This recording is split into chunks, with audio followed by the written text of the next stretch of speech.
Hello. Okay.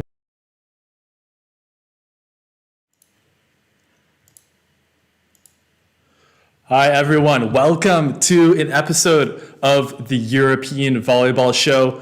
Welcome, everyone. We have a lot of viewers here today because I know we've got a big competition going on right now, EuroVolley Women. Today, as always, I'm lucky enough to be joined by the great Rob St to talk some European volleyball. Rob, how are you doing? Hey Dan, I'm great. It's good to be back. Happy EuroVolley to you, the CV, and all the fans.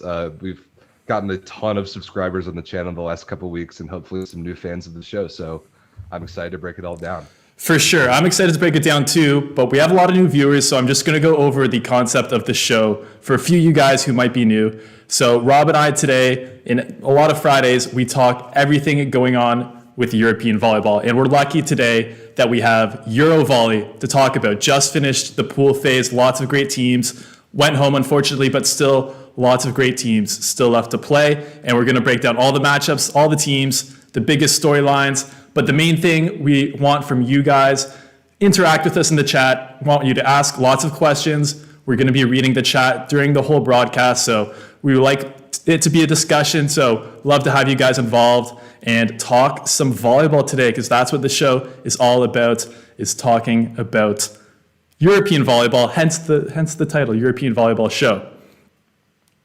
Rob, where do you want to start with today? I just need to fix one thing on the screen here, so I apologize for this giant image that's about to show up. All right, let's kind of go pool by pool, Dan. Sound good? For sure. We've got our 16 teams advancing to, I guess, what we're calling the eighth finals, the knockout rounds. It's getting pretty serious, and the knockout rounds for EuroVolley Women start tomorrow. So yes, the level of pressure is about to increase just a little bit more as it's win or go home from this point on. Let's start Pool A. Where better to start, Dan? And okay.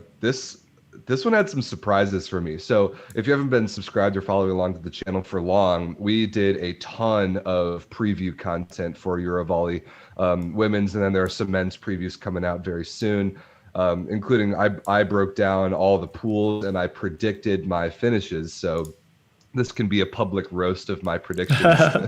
Do you have them ready? Do you have them ready, Rob? I remember most of them. I went back and looked the other day just to see how I did. And in Pool A, I did okay. Let's put it that way. I think I picked 1 and 2 correctly. I picked Serbia to win the pool correctly. I picked Russia in second correctly, but Russia in second, but in a 3-way tie. And then what I did not pick at all is France, coming kind of out of the clouds to finish 3rd place in the pool.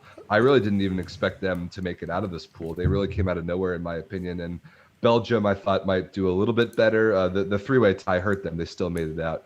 But yeah, there were some really, really good matches in Pool A. In particular, France beating Belgium 3-1 in the last match of pools. So I think we should start there.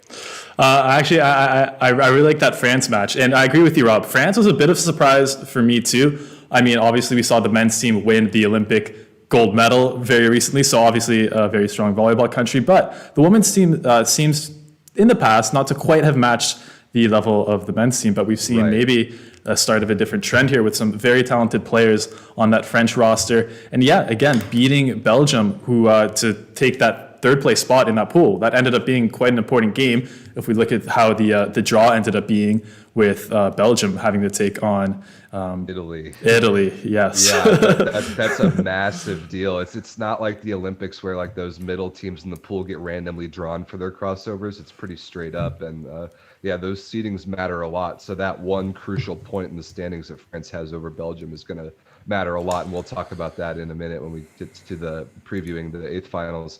Also, Azerbaijan, a disappointment in my opinion. I think they made it all the way to the semifinals a couple of years ago, and now didn't even make it out of pools. So I expect a little more out of them. But I want to echo John Swen's point in the chat from before the show, and he just said it just now too, and that's a great point. And we didn't even really think about this because it seems so far in the future. We just got done with the Olympics, but Dan, who's hosting the Olympics in 3 years? And who Paris. therefore Okay, I see. automatically qualifies automatically qualifies for the Olympics in 3 years, no matter how good or bad their team is.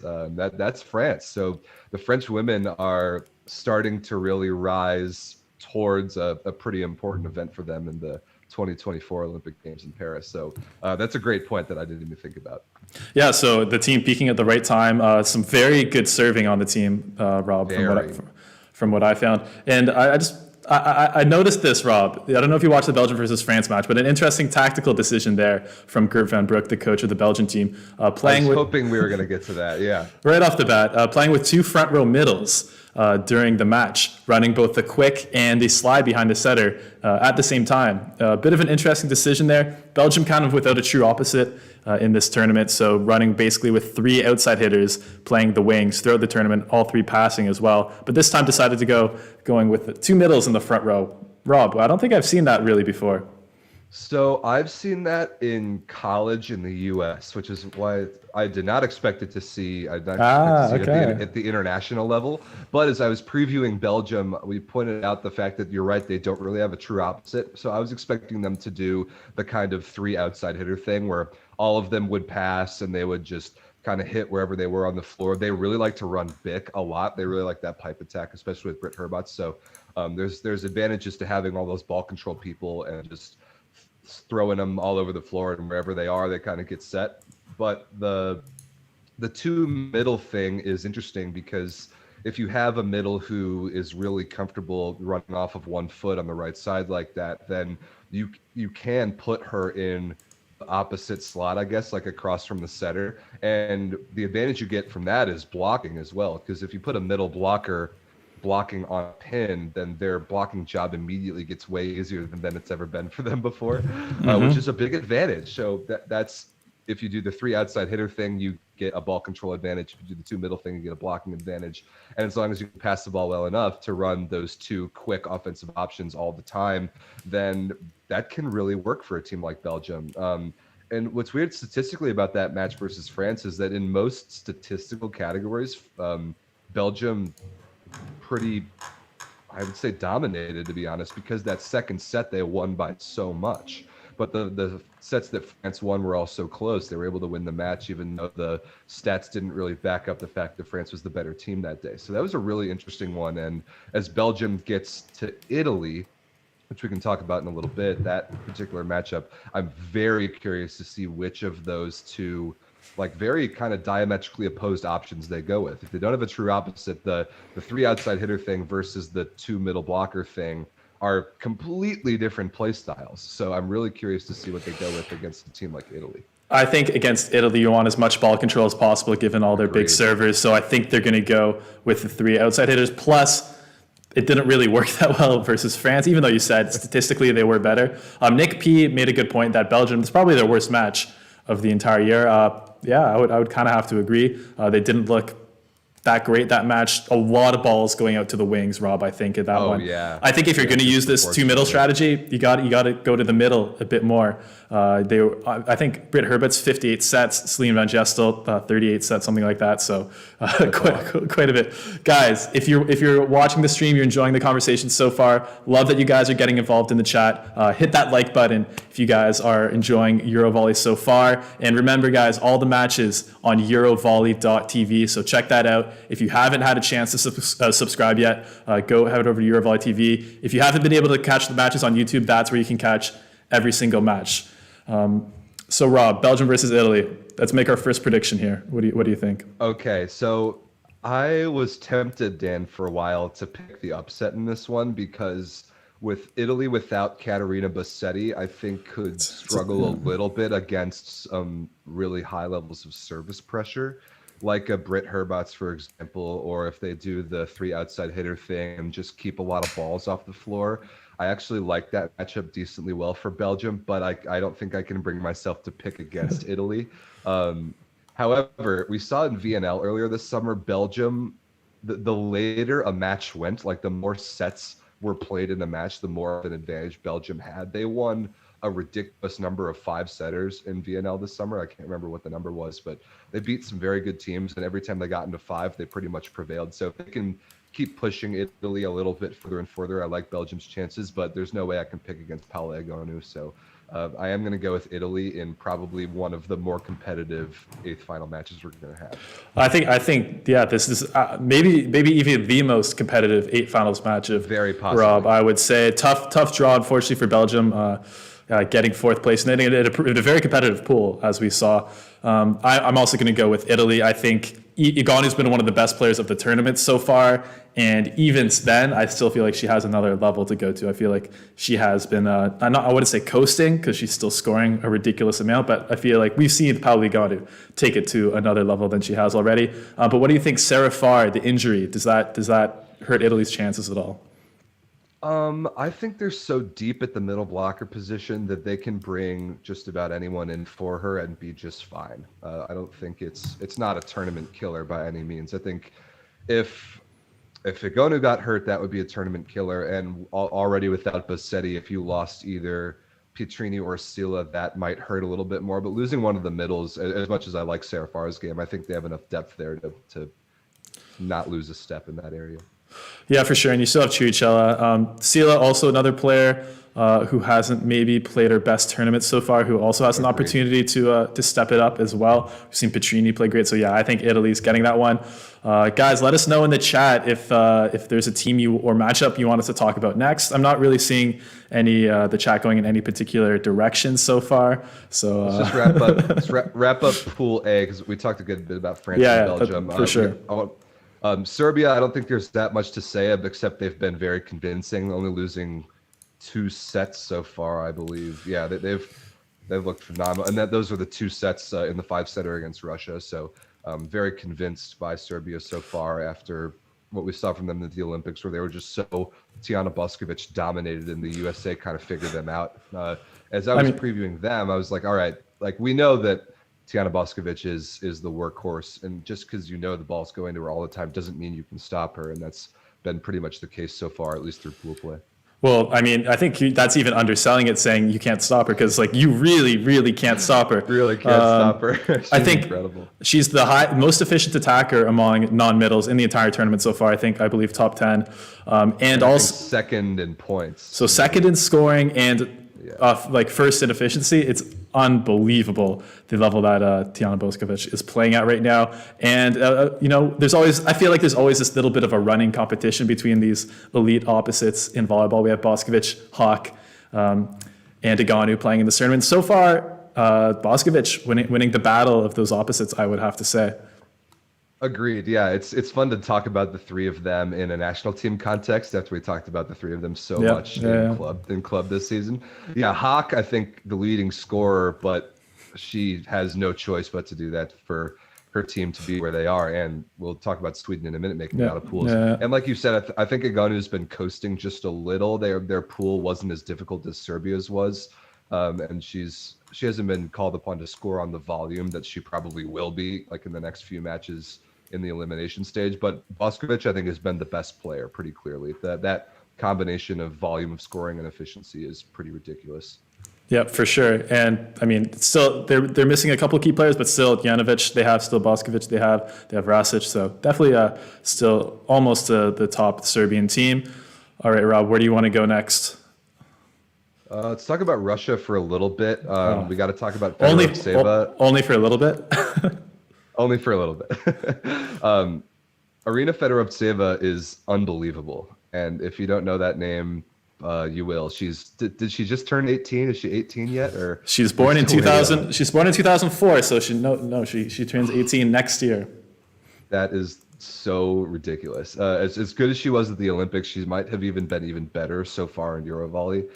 Really making a name for herself. I love her game. Great size, great arm, like unbelievable game sense for a girl that young. It's incredible. And you put her across from Goncharova, and you've some serious firepower for Russia. So I'm really excited about their eighth final too, which I'm sure we'll talk about. Yeah, for sure. Russia I think has been one of the most interesting teams of the tournament so far. Rob, I have some Russia stats to throw at you here. So this is a lineup that they've pulled out during the tournament so far. So setter Matvieva, born 2002. Lazareva, opposite. One of the oldest players on the floor in 1997. Fedorov-Steva, who we talked about, 2004. By the way, Fedorov-Steva, 4.85 points per set on 39% efficiency. And probably my favorite stat, scored 28 aces in the tournament so far. 28 aces, which is 12 more than second place Paolo Iganu. So That's ridiculous. like, are we seeing women's volleyball's Wilfredo Leon right before our eyes? I see a lot of comparisons. Incredible jump server, way beyond her years in terms of her talent ability at a young age. I mean, 28 aces. Paolo Leon is an amazing server. 16 aces in the group stage in 5 matches is really good already, but 28 is something else. Then the rest of the team: Kodachenko 2003, Brovkina 2001, Kotova 1998, and the oldest player, the libero Zaitseva, 1993. So that is so ridiculous. So basically, this could be an NCAA college team, but they're playing EuroVolley.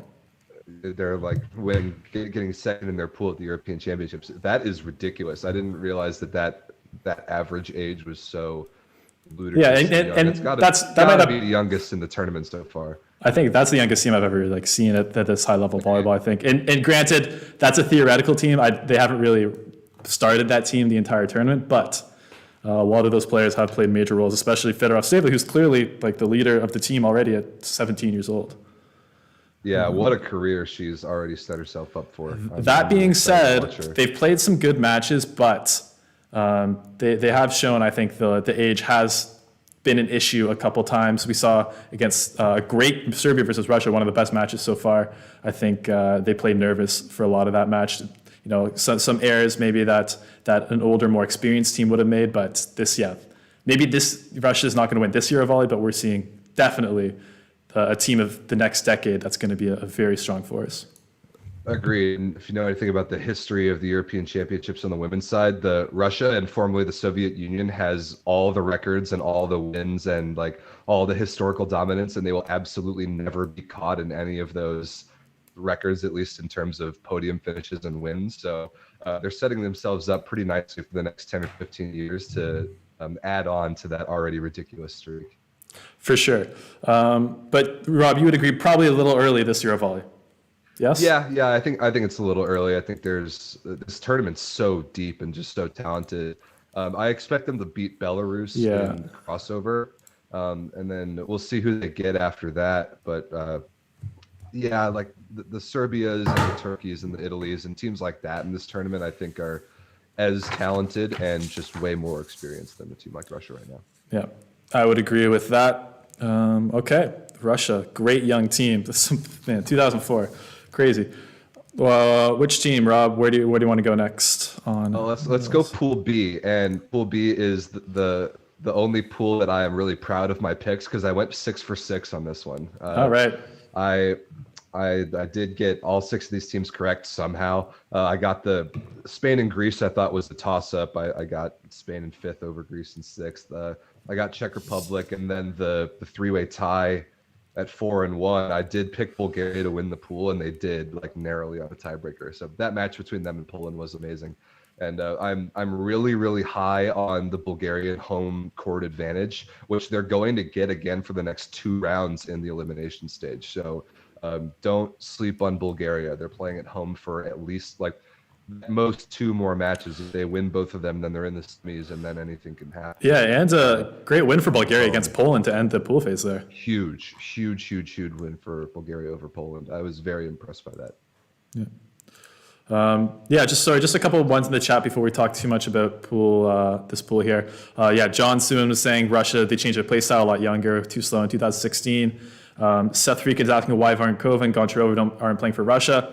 So basically they're already testing out the next generation of players, going for a new strategy, going a lot younger, playing a lot faster. Just, they have a couple veterans in the teams, but mostly just going for youth movement. This is going to be their team going forward. And just wanted to get a couple more points. We see that sometimes, especially this year, and you'll definitely see it with the men in the next couple of weeks, is teams that just played in the Olympics like 2 weeks ago or whenever that was, will not bring some of their older players. Maxim Mikhailov, a great example for Russia. Even some of the French guys that just won Olympic gold aren't going to be at EuroVolley. So with this year being weird, the teams that did play in the Olympics just a couple weeks ago are likely going to give some of their older players a break for this tournament. But that's a pretty common practice, I'd say. Yeah, it's common. We understand why they do it. The players need rest. They've been playing tons of volleyball this year. But then at the same time, we get an opportunity to see these great younger players like this Russian team. So, there's a lot of positives to it as well. Okay, Pool B. What have you thought about Germany in Pool B, Rob? A good showing, and then like just a tough break, third place in a three-way tie at 4-1. Like that's very unlucky to go 4-1 and walk away in third. But I think they've been playing good volleyball, and they have a very serious chance. And that's another one of the eighth finals that I'm most excited about them versus the Netherlands. Yeah, definitely the Netherlands, again, a team, a bit of a new look for them, some new players. Germany, we saw, obviously, they had a great game at the January Olympic qualifiers, almost won that tournament. Turkey ended up beating them in the finals and to qualify for the Olympics. But Germany still had a good tournament overall, I would say. And you see these kinds of this young group of players with Ortman, Littman's I guess not as young, but Littman, Anapogny, the libero, and the two middles, right. Rob. Germany has a case for some of the best middle play of any team in this tournament, I think. And that's important against a team like the Netherlands, who historically is pretty big and full of firepower. Yes, yeah, for sure. And offensively, too, I think Camila right. Weitzel is one of the best, most efficient offensive attackers, scoring a ton of points. So we'll see. Louisa Littman has struggled a little bit, in my opinion. Hasn't looked like her fully offensive carry of the team by herself, Louisa Littman, but we know the potential's there. So if they can add a fully on-fire Louisa Littman to this already well-playing team, that's going to be dangerous. I like teams, especially on the women's side, that are built to be able to do both things, and that's have a really well-balanced attack to win and the potential player to go off and kind of carry you on her own. And I think Germany kind of has that, like you're saying. If you get Littman on really carry a team, it's kind of like Belgium with Britt Herbots, honestly. They can be balanced, or they also can be singularly dominated. And I like teams that are built like that. Yeah, for sure. So what about this matchup? Do you think that Germany is the favorite against the Netherlands, given the way things have gone? Favorite? Oh, I don't know. I think this is the hardest one for me to pick, honestly. Yeah, it's very close. I agree. Man. I'll go Germany in 5 over the Netherlands. Yeah, I think I'm going to go the same. Germany in 5. It's really tight, but I think the Netherlands have had some great play from. I think Nika Dalderop has been awesome. Agreed. I think overall their team's just very well coached, well practiced, very disciplined. But I think Germany just is a little more dynamic, especially in the middle position. No Robin de Cruyff here for the Netherlands, which. I mean, expected probably, but I mean, if Germany has the advantage in the middle, traditionally a strong spot for the Netherlands, we could see them taking this game. Yeah, I like that analysis a lot, Dan. No de Cruyff hurts, and I mean, I'm one to always go to bat for middles being really important. So they are, of course they are. I like that matchup a lot for Germany. All right. What about Poland? Because they're kind of an interesting team. The big storyline coming in, no Aja Volosh, another kind of veteran player, not playing during this tournament. But Poland still looks pretty good. Beat Germany, who we just gave a lot of praise. Beat Czech Republic, also qualified for the playoffs. Again, lost to Bulgaria in that last match there. But I would say overall, Poland has to be happy with their pool phase play. Yeah, I would agree with that. Again, 4-1 is often going to be good enough to win the pool, especially if you beat Germany and you they lose to Bulgaria in 5 or 4. I'm not sure. 4. Okay, yeah. What I was wondering about what they were going to do coming in is what they would do with Smarzak and Stesiak. And I don't know if we have a definitive answer yet, because we've kind of seen both weird. options, like playing Stesiak at opposite and then playing Smarzak at opposite, Stesiak on the left side, which we saw in BNL a little bit earlier this summer. Definitely some moving parts for Poland, and I'm curious to see what they kind of settle on going into the elimination stages. Because if I'm a player on a team, or if I'm a fan of a team, I really don't want to see any lineup uncertainty by the time elimination matches come around in a tournament like this. And I don't know if Poland totally has it decided yet. I would like to see some certainty out of that spot. Yeah, I mean it's a really tough as a coach because you have these two you have these two incredible opposites. Both can pass a little bit. Especially Stysiak, we've seen play outside hitter for full seasons, but also we know Stysiak is an incredible high volume hitter out of positions 1 and 2. So it's definitely a score first kind of player. Exactly, and she's been one of the best scorers of the tournament, kind of. If not in that top tier with the big three in Hawk, Iganu, Boskovic, she's in that second tier with players like Karakurt and Stysiak and a few others. So it's a really tough decision. No easy answer. I really like Zuzana Goreka. I think that's been great that she's kind of come into her own here. Is like pretty much the only lock at the outside hitter position for Poland. Right. Very good ball control. You can see she's very much improved since the last time we saw her on the national team. So she's been great to watch. But yeah, that opposite conundrum is a little difficult. I do think Stysiak is going to be the play versus Ukraine in going forward at opposite, and then Smarzek maybe is a pinch server, pinch hitter off the bench if Stysiak doesn't have it. But I do think you can't have a Stysiak-like player on the bench. Yeah, you definitely can't have a Stysiak player on the bench. Yeah, and I just think it's tough. It's really tough. It was kind of the Turkey problem from the Olympics, like Karakurt versus Boz. Yes, exactly. You have two great opposites and only room on the court for one of them. Like, what do you do about that problem? You can't take Stysiak off the floor. I think you can take Smarzek off the floor. So if you really want to have the only thing in Stysiak's mind be to score points, I think that's the play to put her at the opposite. Yeah, and I think in the way Poland is constructed, maybe if you have a bit stronger play on the outsides, like score first outside hitters, then you can afford to play Smarzek a little better with their back row defense, a little more ball control. But given the fact that you're probably going to give Stysiak 50 sets a game, it's probably a good idea to play her. Okay, Poland versus Ukraine. I think I've liked Ukraine, but I think Poland is a pretty easy pick for me here. I agree. I can't pick against Poland in that one. All right. Any other teams in Pool B that you want to talk about, Rob? I don't know enough about the Czech Republic to talk about them all that much. I think they finished exactly where I expected them to. Yes, but do you want to talk about their matchup? Yes, I do. It's a good segue. I know a lot of people have been waiting for us to really talk about Turkey. So Turkey, Czech Republic is a first round matchup. Turkey winning their pool very convincingly, only dropping 1 set to Romania in the very first match of the tournament. 3-0 over the Netherlands, 3 over Ukraine, 3 over Sweden. Business as usual for the Turkish women, and there's no way they don't make it past the Czech Republic, in my opinion. Yeah, I think this is probably one of the easiest picks in the first round, I would say.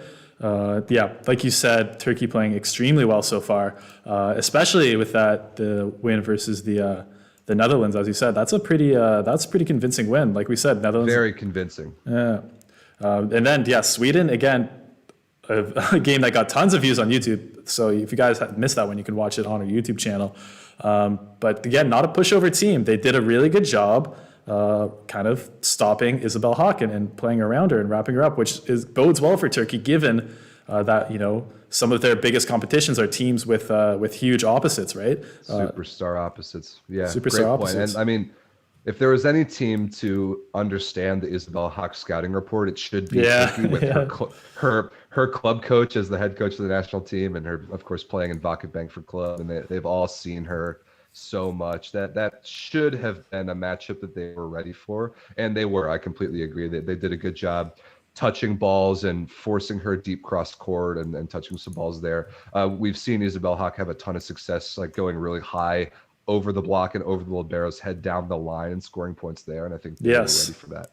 Yeah, exactly. They know her tendencies and everything, so that's always tough to play against. Is there any players on Turkey that have stood out to you so far, Rob, as impressing you?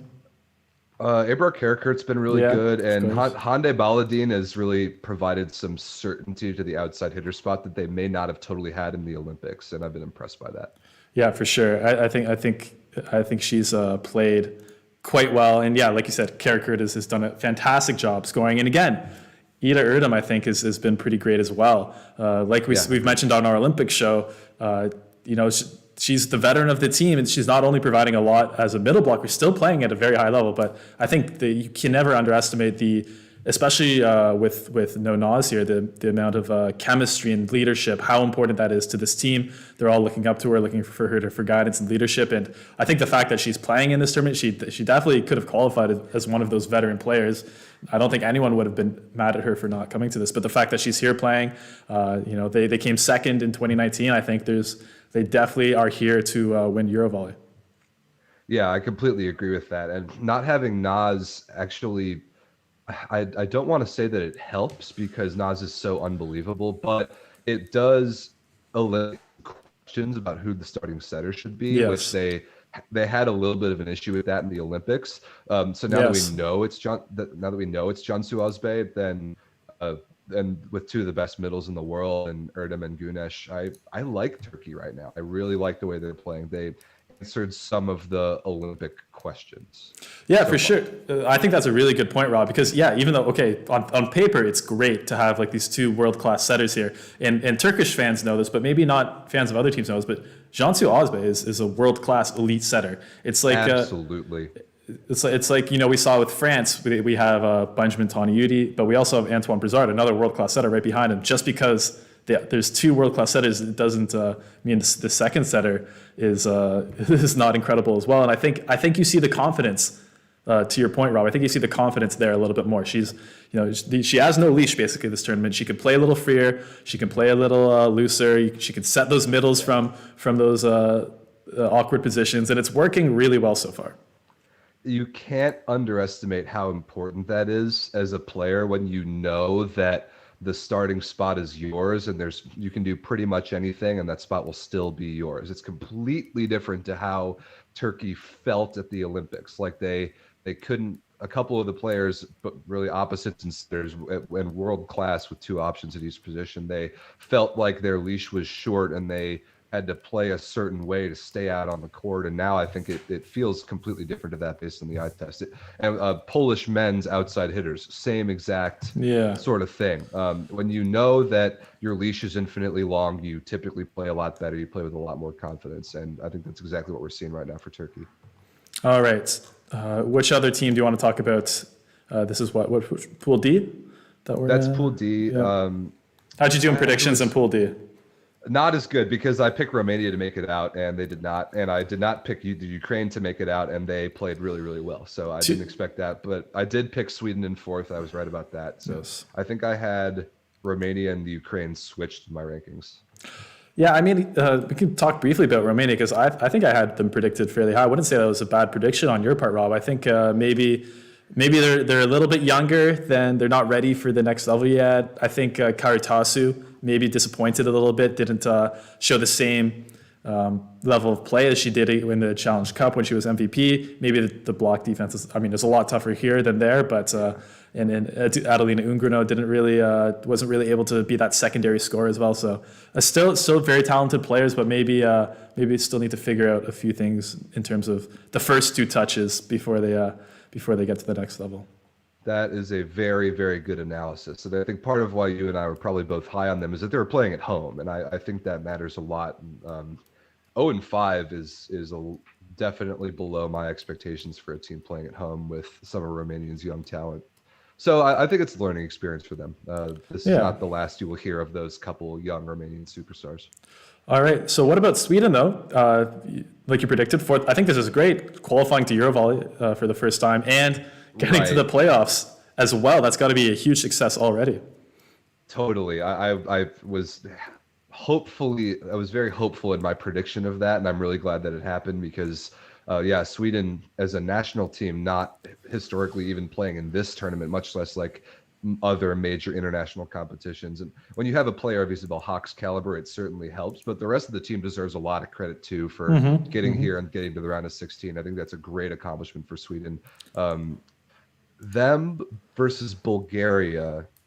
In Bulgaria, I don't see going Sweden's way. Again, I'm very high on the Bulgarian home court advantage. But I will also never count out Isabel Hawk at the same time. So we'll see about that one. Yeah, for sure. Isabel Hawk. Rob, do you want to guess how many points per set she's averaging?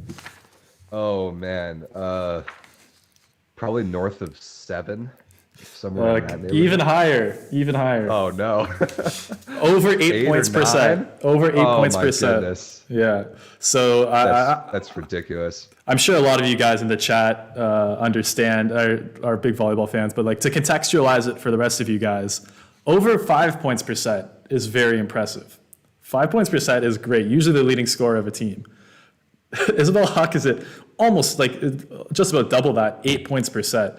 So she is absolutely the complete engine of the offense. And again, doing so, I think on a 39% efficiency. So actually really, really good efficiency as well. Not bad at all. When everybody in the gym knows the ball's going to her, to be able to score, lead the tournament in scoring and at 39% efficiency is pretty good. And a big blocking threat, a big serving threat we see versus Romania, those 4 aces. She is absolute wrecking ball on the team. Her sister Anna Hawk too, actually having a very good tournament as well. I would say the Hawk sisters. I didn't know that Giovanni Gudetti's brother was the coach of Sweden. That was a pretty cool matchup to see. Yes, brother versus brother against sister and sister. So lots of fun stories with Sweden. Unfortunately, and we had Tijana Boskovic playing against her sister who plays for Bosnia. I thought that was cool too. Volleyball runs in the family, Rob. Okay, which is there any other teams in Pool D that we want to get to here? I don't think so. Yeah, I'm gonna pick Bulgaria over Sweden. I'm definitely picking Turkey over Czech Republic. Yes. We already talked about. I'm picking Poland over the Ukraine. And who am I missing? Oh, Netherlands. Yeah, we talked about Netherlands, Germany. I think we're both leaning slightly towards Germany. Okay, yeah, I think Germany as well. Although I saw some predictions for Netherlands in the chat. I think that's going to be a very exciting first round matchup here. Totally valid picks. I'd say that one and John Suin in the chat saying Sweden is like how Korea was. I'm assuming given that their whole team revolving around Kim.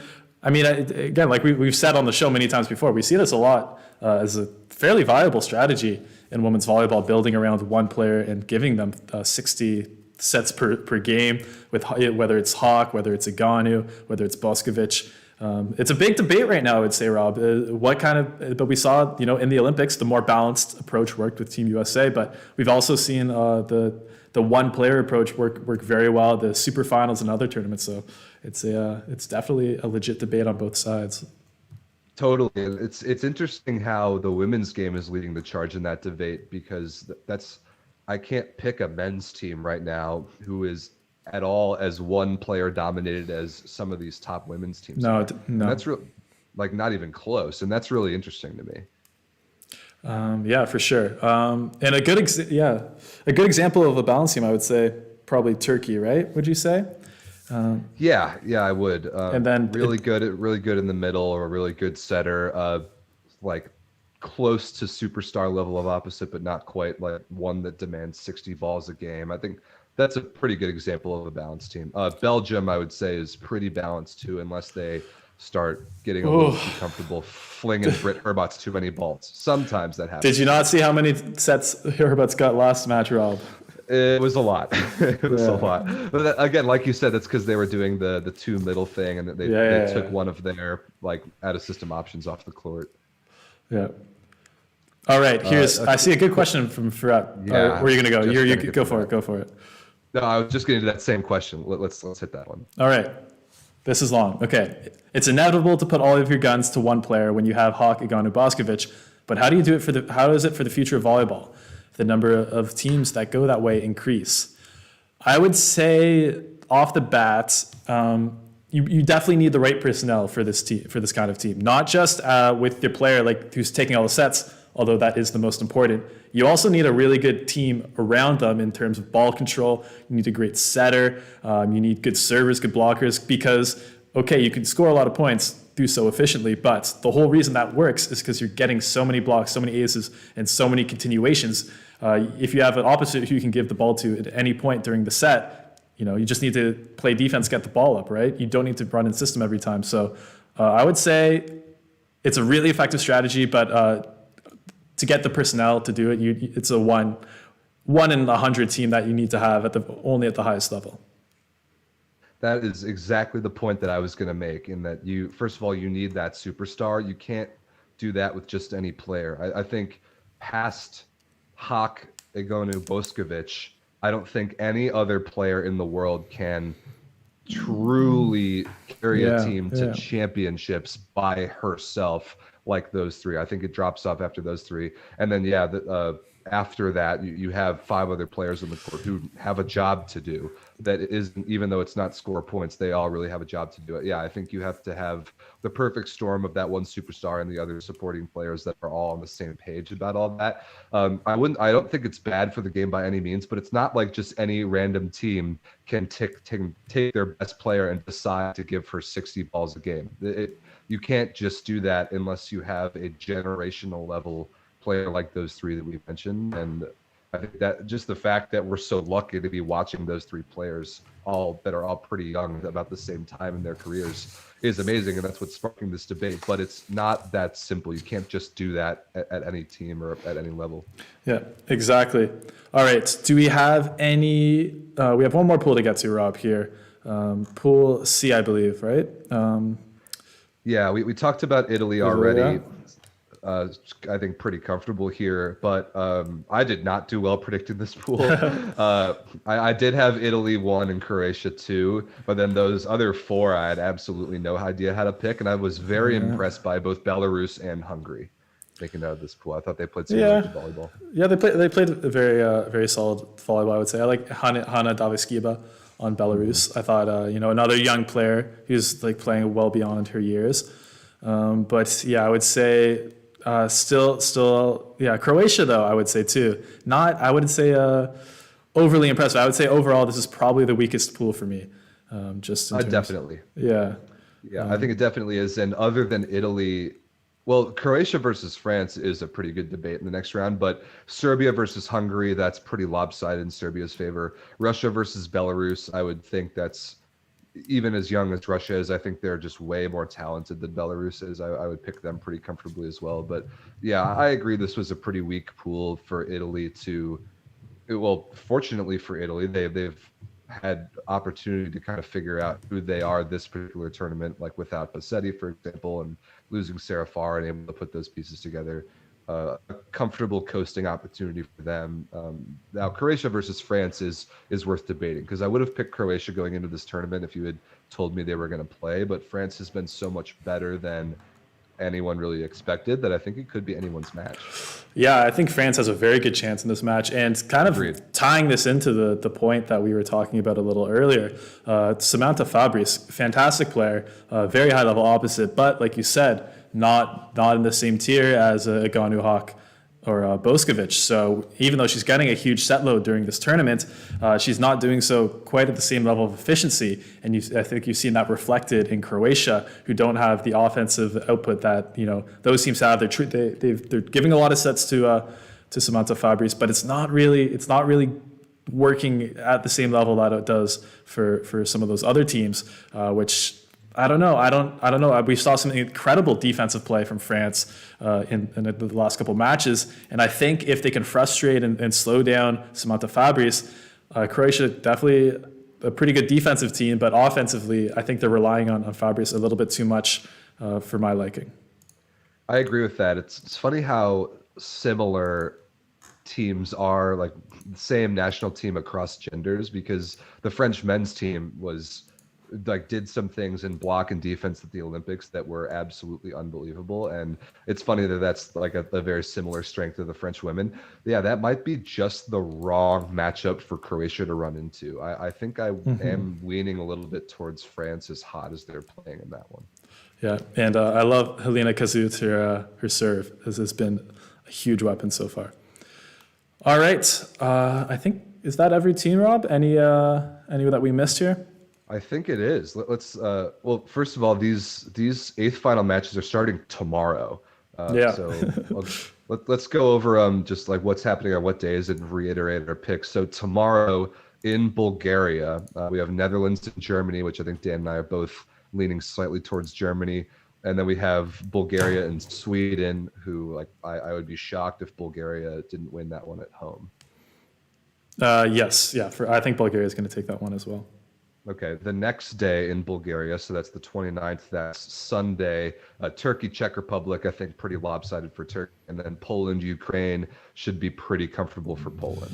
So I agree, any matchups looking forward even, I know we're not really supposed to do this because there's still a lot of volleyball, but Turkey versus Poland, Rob, could be a good one there. That the history is obviously there for that one. That will be very spicy. Yeah, so the history Rob is referring to, probably a lot of you guys already know it, but the incredible, one of the best games of volleyball ever played, in my opinion, the incredible 5-setter at the Olympic qualifiers between Poland and Turkey that I don't even remember how many set points at this point. I think 5 set points saved by Turkey to keep their Olympic chances alive. It was incredible. So this is going to be always a good match between these two teams. And then that other pocket of 4 teams, Netherlands, Germany, Bulgaria, Sweden, one of those teams is going to the semifinals, which is pretty crazy. And I don't think I can pick against Bulgaria playing at home. I think that they're going to get past Sweden, and then they have a decent enough matchup against Netherlands and Germany. I'm not kidding about how high I am on the Bulgarian home court advantage. I think you could see them in the semifinals. Yeah, and then once you're in the semifinals, you just need a couple. You just need a couple bounces. Bulgaria, yeah. I think Bulgaria is definitely one of the teams that everyone is saying it looks a lot better than maybe it was expected. They're great team. Vasileva, Emilia Dimitrova, awesome. Yeah, obviously Zana Todorova doing her thing. So Bulgaria, dangerous team. Do you want to take a look at the other matches now? So then the 8th final is playing in Serbia. The first one on Sunday, also Croatia and France, which we just kind of talked about. I will give a little bit of an edge to France, I think. Yeah, I think we talked ourselves into it over the course of this show, Rob. Into it. Yeah. That's fine. That's how these things go sometimes. Yeah. And then Serbia at home against Hungary. That I believe will be a 3-0 beatdown. Yes. Yeah, for sure.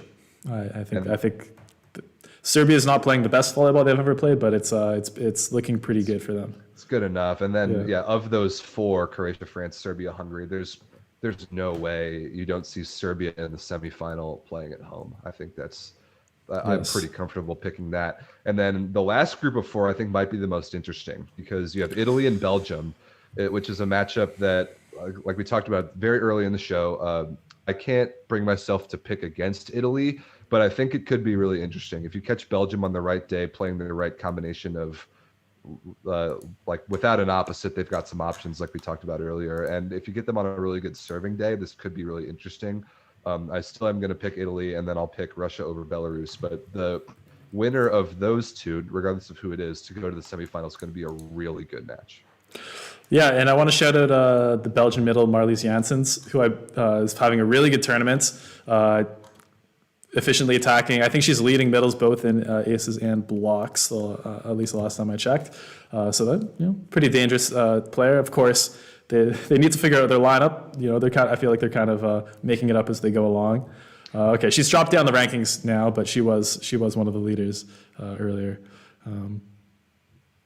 But yeah, I think I'm going to go with Italy. I think there's still too many question marks for Belgium. And then Russia, I'm really looking forward to that Italy-Russia matchup if it happens. Me too. Because Italy, they played Russia a million times, but have they played this iteration of the Russian team? Not really. It's going to be a new experience for them. Right. Not really anybody has played this iteration of the Russian team. Yeah, I'm excited about that. So those 8th finals are on the 30th, which is Monday. Yeah. And then the quarterfinals are on the 1st, which I believe is Wednesday. Yes, the 1st is Wednesday. Also, the start of our men's competition. Right. Yeah. or just about. Might be a good segue, Dan. Is there anything we want to really preview about the men's tournament? Yeah. So, Rob, you've been recording some previews, which we're going to release over the next few days here. So do you want to just go over really quick over the 4 different pools, just like very like Spark Notes version of the men's competition. Yeah. Let's run it down. Pool A, Poland, Belgium, Greece, Portugal, Serbia, and the Ukraine. I think that's going to come down to Poland versus Serbia, which I'm really excited about. This Polish team, I think, is going to bring pretty much all of their Olympians. I think that's been announced that we're going to see pretty much all the Polish Olympians. Obviously, some question after an early exit in Tokyo, and then Serbia, the reigning champions on the men's side. Which opposite are we going to see? What kind of Alexander Atanasievich are we going to see? Are you going to get like MVP Super Saiyan Euros Kovacevic, or are we going to get like him and Alexander Slivka, kind of similar players? We saw the the officiating at the Olympics a little against players like that who really like to throw and do these evil things with the ball offensively, and we'll see if that hurts a player like Kovacevic at all. Which Marko Ivovic are we going to get? So that particular matchup, Serbia versus Poland, I'm really looking forward to. And then after that, I think the dominoes will kind of fall in line in Pool A. So what do you think about Ukraine though, Rob? I'm a Ukraine's huge awesome. Yeah, I'm a big Ukraine fan. Yeah, like we'll get to that in my previews, but a lot of you might know Ole Plotnicki, who plays for Perugia, but if you don't know Dmitro Wiecki, you should, and I think you will. They're opposite for the Ukraine. I think he's awesome and is in a position to make a name for himself here on the other side of the court from Plotnicki. I think that's a pretty dangerous 1-2 combo for Ukraine. I expect them to make it out of this pool for sure. Yeah, I agree. Competitive pool. I mean, Greece, a tough draw for them. Five very strong teams. I agree. Poland is going to be a tournament threat. I think the loss of the Olympics really changed their attitude towards this tournament in a way that's bad for every other team. Yeah, and they're playing at home pretty much the entire way. Yeah, so I would say there's probably favorites for the tournament going in. Pool B, another very competitive pool here, Rob. Another team kind of like Ukraine, Belarus, who with pretty impressive actually during the European League season. A very young team. Hanna Daviskiba's husband is playing on this team. If you want a random fact, who's going to be a big part of that team. Bulgaria, we saw during VNL has some very good young players. Italy and Slovenia. Slovenia, always a good threat to be a EuroVolley, placing second in 2019. Didn't play at the Olympics, so they are another team that's definitely got their target on the EuroVolley. Make note of this pool. This could be a globally and historically important pool. I talked about it in the preview, which will come out soon. I see this as kind of a changing of the guard opportunity. You have Italy, who is historically one of the best men's teams of all time. You have Bulgaria, who has a really strong history, and you have Slovenia, who does not. But it might be the best team in this pool. Qualifying for VNL finals, of course, second in EuroVolley 2019. Without Osmani Wantarena, who has retired from the national team, and without Ivan Zaitsev, who had a minor knee surgery and won't play this tournament for Italy, Slovenia has an opportunity to cement themselves as kind of the next big thing in European volleyball by beating teams like Italy and Bulgaria, who I think they match up well enough with and have now enough experience to perhaps even be favored in those matchups. I think this is a very notable pool for the future of European volleyball. If Slovenia is able to win that one, I think they really ascend a level in the international game, and I'm really looking forward to those matches. And if you missed it during VNL, Rok Mazic is here to make a statement for sure. Yep, you got to have a third outside hitter, and Klemen Chebel was the strategized into the leading scorer role in VNL. And I still am high on Tine Ernaut's game, but whenever Rok Mazic came in, I thought he was awesome. So keep your eyes on that guy. Yeah, and another young player I want to shout out, I have him here on the screen, but going back to Belarus for a sec, Udislav Babkovic, who I watched a lot in the European Golden League. I think he's got to be, Rob, like 216, 217, which for you is like it's like 7'2", 7'3" opposite. He is very dangerous. His mohawk adds another few centimeters. So I think he's a player. We always see, I feel like EuroVolley is one of the best tournaments for seeing these young players make a name for themselves, just because It's a tournament where maybe some of the older players take a step back, and it just works out that we got introduced to a lot of new faces, and I think he's going to be one of them, along with Rock Mazic as well. And Italy too, we have Micheletto. You guys will probably know him as well, but Francesco Ricine on the team as well. And some other strong players, but opposite for Italy worries me a bit, Rob. Which is why I think Slovenia is probably the strongest team for me in this pool.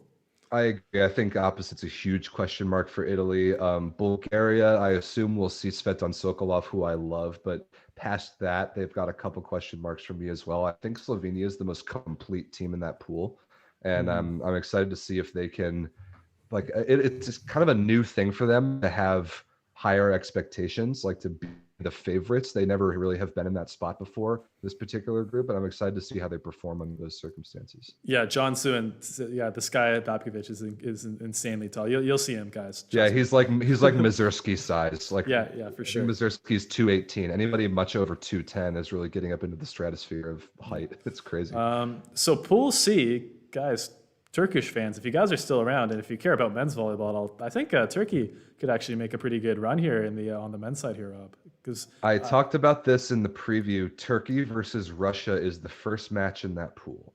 And although I couldn't bring myself to pick the upset, I think it could be really interesting because Russia has no Maxim Mikhailov and no Viktor Poletayev this tournament. Is what we know right now, I think. Yeah. And Adis Zija is an opposite on Turkey who I love. I think he is. I think he's top 10 in the world, Dan. I think so too. I would agree for sure.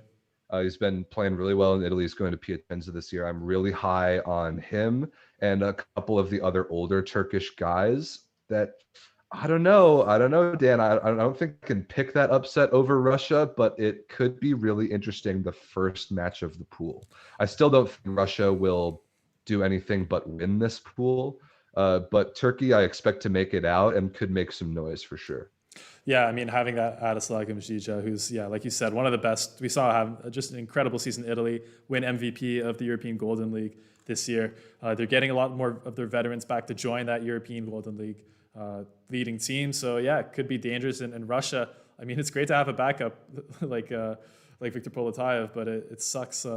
It sucks that they're missing both your opposites. And we'll see who they decide to bring up. We'll see if Volkov and Kliuka are on the team. We'll see, because Russia theoretically still has an extremely strong team. But you're right, Turkey versus Finland, I feel like that could go either way. Yeah.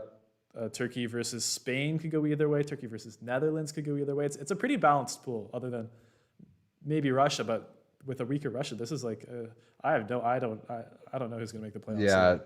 You never know here. And the Netherlands, you obviously have Namir Abdelaziz, who is the closest thing to a one-man show in the men's game, as we kind of see in the women's game sometimes. The drop-off between his talent level and most of the rest of his team is pretty substantial. His arm is unbelievable, and from the service line, one of the best in the world. I love watching him play national team just because now that he is an opposite full-time, because he used to be a setter, which some people may not remember. His level of singular dominance is pretty fun to watch. All right, you're right, totally right about Namir Abdelaziz. He's worth watching just for just by himself, and maybe one of the closest things that we have on the men's side. Maybe that's the closest team composition to like an Aganu Boskovic type team. Right. Last pool here, guys. So get in some questions if you have anything you want us to talk about before we end the show. Croatia, Estonia, France, Germany, Latvia, Slovakia. Another fairly balanced pool. I mean, obviously we have the Olympic champions, France, who's like I believe is going to bring most of their team. Probably not the entire thing. Probably going to miss a couple of the veterans. I believe Engapets won't be joining, but I think he is. Oh, he is. Okay. Yeah. So the roster was named. Okay. There no Stefan Boyer and no Kevin Tilly, but everybody else. So that's basically the Olympic team. Okay. That's any of the Olympic starters that you want. You have both setters. You have Grebenikov. You have the two starting outsides. You have Patry, who is unbelievable, and you have both the middles. So However, like the point I made in the preview is that I think France is playing with house money here. I don't think there's any pressure on them at all. I think this pool is pretty easy for them. I expect them to win it. But in terms of like winning the tournament, I don't think there's any pressure for them at all. For those of you who don't know, their coach, Laurent Tilly, retired after the Olympics. That was the last match of his career, winning Olympic gold, which there's no possible better way to go out. And already joining the team for the future is Bernardo Rezende, the longtime head coach of Brazil. Bernardinho is the new head coach of the French men's team as of this second. And this team in EuroVolley and the future going through Paris Olympics and past that is his. So even though France won Olympic gold like 3 weeks ago, this will be different for them in the start of a new era. So that another reason why I think that any amount of European Championship success for them is just a bonus. They already are on top of the world. I think they're going to play in this tournament, have a blast. They're going to have a ton of fun out there on the court. If they lose to a team with more pressure on them, like if they lose to Poland later, who cares? They already beat Poland in the Olympics when it mattered. I don't think that France has any pressure whatsoever. I think they're playing with house money, and I think they can go out there in this tournament, have a great time, maybe play some of the young guys in pools, whatever. Beginning of a new era, and they are have Olympic gold, so who cares? Yeah, for sure. But I don't think we should count out Germany completely, Rob. A team that wasn't at the Olympics. I believe they said earlier in the season that their focus of this entire national team season is to do well at EuroVolley. I think we could see Lucas Kampa back with the team. We're seeing Anton Brem back with the team, so two pretty key players. I think Jürgi Grozer may be playing for them as well, and I'm going to wait until that roster is set to really make my picks about Germany. But it is possible that you see some of those German legends. I mean, they got second in EuroVolley 4 years ago, so they can't be counted out. Yeah, so those guys are a little older, but still playing at a very high level. So Germany, I feel like Germany is a team that's always better. The EuroVolley is usually their best tournament, kind of like Slovenia. But completely agree. So they're dangerous as well. But yeah, EuroVolley men. We still have lots of women's volleyball left to play, obviously. So the focus is on that. Remember, you guys can watch the matches on EuroVolley.tv. So if you haven't grabbed a subscription yet for whatever reason, definitely check that out. Rob, anything else you want to add before we end the show here? I want to shout out the Baltic matchup, first match of the pool and Pool D, Estonia versus Latvia. I think it'll be really fun.